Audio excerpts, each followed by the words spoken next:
미국과 유럽의 정부와 의회가 홍콩 정부가 추진 도망범 조례의 개정에 대한 우려를 표명하고 있는 가운데 일본 정부는 현재까지 침묵을 지키고 있다. 방일 중인 홍콩 학생운동 활동가 정치 조직 데모시스토 간부의 아그네스 조 씨는 연일 일본 정부와 일본 정치인 홍콩 대해 자세히 발언해 달라고 호소하고 있다. 하지만 28일부터 열리는 20개국 정상회의 G20에서 처음 의장국을 맡은 일본 정부에게 시진핑 중국 국가주석과 아베 신조 총리와의 정상회담이라는 중요한 이벤트도 앞두고 있어 홍콩 정세에 대한 대응을 자제하고 있다. 12일 밤에 시부야역 앞광장에서 열린 홍콩 데모 지원 집회에서는 일본인과 제1의 홍콩인 수천 명이 몰려들어 중국의 용의자 인도를 가능하게 하는 도피범 조례의 개정 저지를 호소하고 일본 정부의 대응에 대해 아쉬움을 지적하는 목소리도 여기저기서 들렸다. 성명에서 펠로시 하원 의장은 평화적인 방식으로 주권을 지키려는 홍콩 사람의 행동에 감동했다고 말했다. 베이징 정부의 조정에 의해서 위원회에서 도망범 조례가 심의되는 것은 북경에서 법률을 짓밟고 홍콩의 자유를 압살하려고 하고 있는 것이라고 홍콩, 베이징의 두 정부를 강하게 비판한 뒤 앞으로의 전개에 따라 홍콩 인권과 민주 법안을 국회에 제출될 수 있다는 것을 시사하였다. 이 밖에 홍콩의 통치자였던 영국 정부와 캐나다 정부가 공동 성명에서 도망범 조례의 개정에 대해 우려를 표명했으며 유럽연합 EU는 홍콩이 반환된 이후 처음 캐리 램 홍콩 행정장관에 직접 표명을 했다. 영국 헌트 장관은 12일에 다시 도망범 조례의 개정 심의의 중지를 요구하는 등 국제사회의 홍콩 정부에 대한 압박은 나날이 높아지고 있다.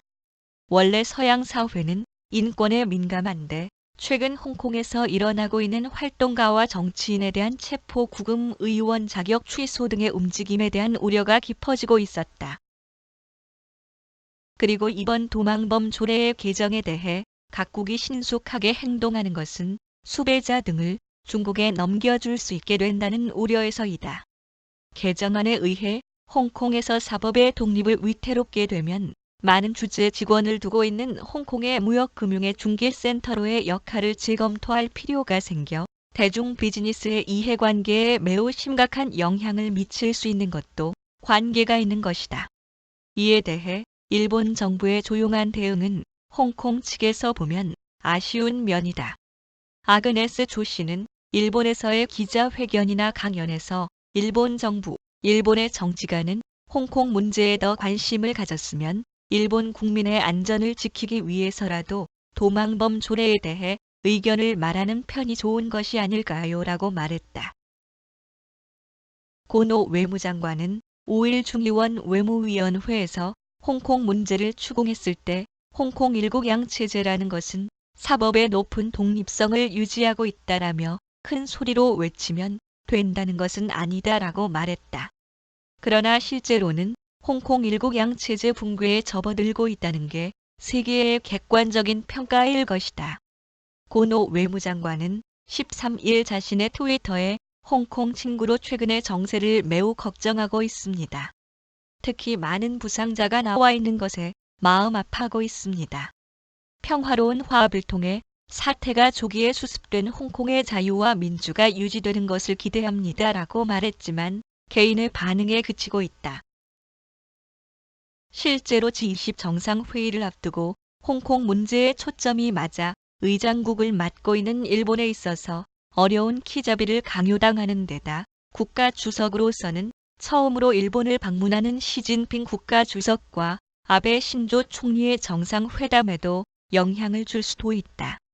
오랜 긴장 관계에 있었다. 일중 관계이지만 이 정상회담에서 해동을 연출하는 것을 양국 정부도 매우 중시하고 있다면 친절한 분위기 그대로 시진핑 국가주석을 맞이하고 싶다는 점도 본심일 것이다.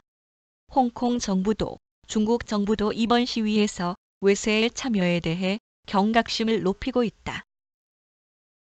중국 외교부 대변인은 펠로시 하원 의장의 발언에 대해 홍콩 사태는 중국의 내정에 속하는 것으로 어떤 국가, 조직, 개인도 관여할 권리가 없다. 미국은 객관적이고 공정하게 홍콩 정부의 수정을 지켜봐야 한다라고 말했다. 또한 홍콩의 웹미디어 홍콩01의 보도에 따르면 이번 청소년 데모는 뒤에서 외국 조직의 책략이 존재하는 것이라고 판단하고 최루가스와 고무탄에 의한 실력 행사에서의 강경진압이라는 수단이 사용했다고 보도했다. 사실 일본과 홍콩은 관계가 깊다.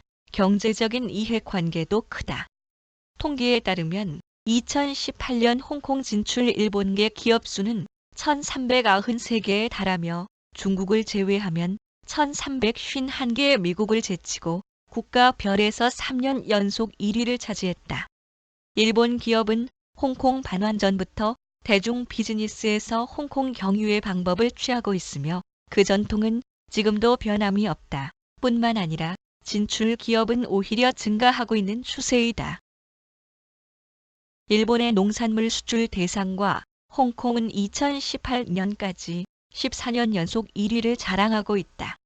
2018년 홍콩에서 일본으로의 여행자 수는 2년 연속으로 220만 명, 홍콩 인구는 약 740만 명을 넘어섰다. 5명 중 1명은 지난 10회 이상 일본을 방문한 적이 있다는 일본 조화이 두드러지고 있으며 홍콩인 개인 소비 능력도 높기 때문에 일본의 관광업과 요식업의 기여가 크다. 그에 비해 홍콩의 중요성은 일본인에게는 과소평가되고 있는 곳이 있는 것도 사실일 것이다. 아그네스 조 씨는 12일 메이지 대학에서 강연은 이 대학 법학부의 스즈키 마사로 교수의 수업의 일환이었지만 공개되었기 때문에 미디어뿐만 아니라 제1의 홍콩인 유학생들이 수백 명 몰려들었다. 그들의 대부분은 홍콩의 위기를 호소하는 포스터를 손에 들고 있었으며 대학 내에서의 정치 활동에 대해 대학 측에서 제지당하는 장면도 있었다. 회장에서는 홍콩인의 여학생이 일어나 나는 지금 마스크를 쓰고 있습니다. 언제 비디오에 찍혀 기소될지 모르기 때문에 자신을 보호하기 위해 하고 있습니다.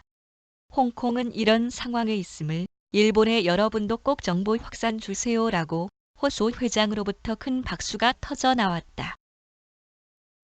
단지 일본인이 홍콩에 무관심인가 하면 반드시 그렇지는 않을 것이다. 1970년대까지만 해도 신혼여행은 하와이 또는 홍콩이 일본인의 젊은 부부의 꿈이었던 시절도 있었다. 이번 도망범 조례의 개정에 대한 103만 명이라는 반대 시위의 거대한 규모와 경찰의 유혈적인 탄압은 일본 사회에 큰 충격을 주었다.